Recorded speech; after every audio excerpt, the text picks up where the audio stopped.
Hey, folks, it's David Brody here in Washington, D.C. For All Israel News. A lot to get to this week. It's been a busy week. I feel like with the Trump administration here in Washington, that's like a broken record.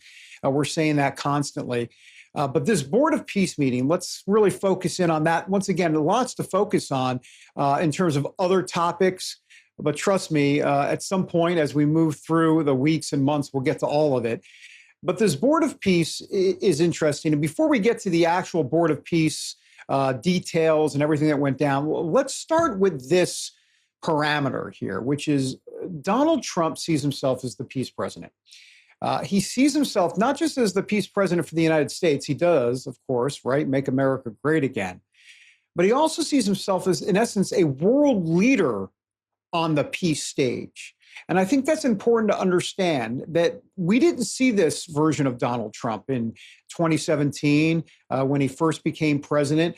Peace was obviously very important to him. But this is a different situation here. In this term, as we've seen throughout the Middle East and, of course, Venezuela and other places, we're seeing more of a Monroe Doctrine approach. But President Trump has said before, and this is the interesting part, is that he has said specifically that he wants his legacy to be the peace president. He wants to be known for a guy that, in essence, brought world peace, or at least a pie in the sky world peace.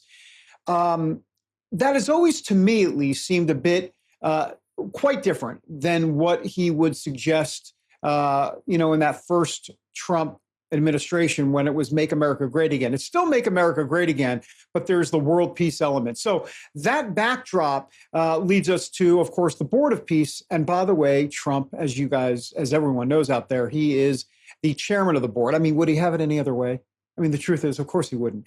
And by the way, this is a life tenure for President Trump. I think it's important to understand that. So this is an international charter, just so we're all on the same page. This is not anything that's under the Secretary of State office or even the White House office, the White House administration. It's not a U.S. run agency or group. This is an international charter. I mean, it was formed in Davos at the World Economic Forum. So this is governed, if you will, and I use that term loosely, but governed not by the United States, even though Trump is the chairman of the board and he will be the chairman of the board for life. As a matter of fact, the charter actually says that not only will he be the chairman of the board for life, but if he decides to, quote, step down as the chairman, he gets to choose the successor. So that's important to understand. I'm looking through some notes here because there's a lot to get through, but let's talk about the actual Board of Peace and what they decided. Look, here's the reality. You're going to put a lot of Muslim countries that, let's be frank about it, don't necessarily have Israel's best interest at heart. And by the way, that's an understatement, but I'm trying to be a little nice here. I mean, from an evangelical perspective, we want to be a little bit nice, but we also want to be grounded, in reality.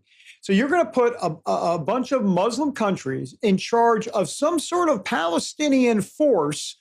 Once again, this force that the Board of Peace is going to be, overseeing eventually some sort of governing authority and, of course, an actual police force going to be made up of thousands, tens of thousands of Palestinians. We're going to get into that next week on All Israel News, but that's part of what's going on here. Well, the problem here is that you've got Hamas, right? Hamas in phase one was supposed to basically get rid of all of their weapons. Oh, newsflash, they didn't do it. What a shock. And not only did they not do it, they're actually, as we've seen from reporting at All Israel News and other places, that they're actually kind of hunkering down even more in Gaza. And there are folks, of course, in Gaza, the Palestinians dependent on Hamas still to this day. So look, Hamas has not disarmed. And the truth of the matter is there's not going to be a Board of Peace and there's not going to be anything going forward and Mara Gaza or the French Riviera of Gaza, whatever they want to call it. There's not going to be any of that if Hamas doesn't disarm. So that's the first issue here. And quite frankly, it can't even get to a second or third, fourth issue until that first issue is resolved. And let's remember, Hamas disarming was supposed to be part of phase one. Well, how are we into phase two if phase one hasn't been completed? That's a whole nother story for another day. So you've got the Hamas situation, the board of peace. I do think we do need to give President Trump the benefit of the doubt here. Okay, he has been obviously great for Israel. Folks in Israel love him. The support for President Trump is solid here in America as well, of course, among MAGA and conservatives. That hasn't really waned too much at all. Independents, it's a little dicey. And of course, Democrats, are in therapy for Trump derangement syndrome. So they're off the charts anyhow.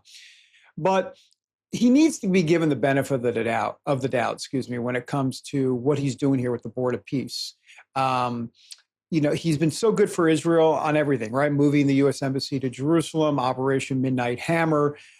You've got that. You've got the Abraham Accords, of course, getting all of the hostages back in some form or fashion. So, and that's just the beginning of so much that he's done. So he does get that benefit of the doubt. Part of the problem is I wish he would stick to prompter. For example, during that Board of Peace meeting, he literally talked about Hamas and gave them credit. He literally said the word credit. Got to give them some credit for getting all of the hostages' bodies and remains back. Really? He was saying about how they had to dig really hard and it was tough work and you have to give him some credit. I mean, what in the world? What in the world is he doing?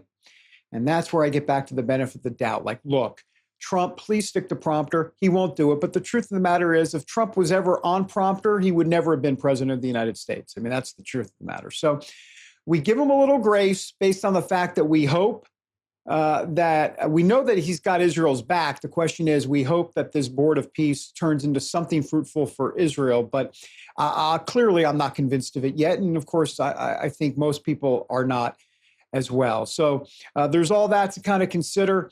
We've got a lot more news coming up next week, and we'll be sure to report it right here from Washington. David Brody here.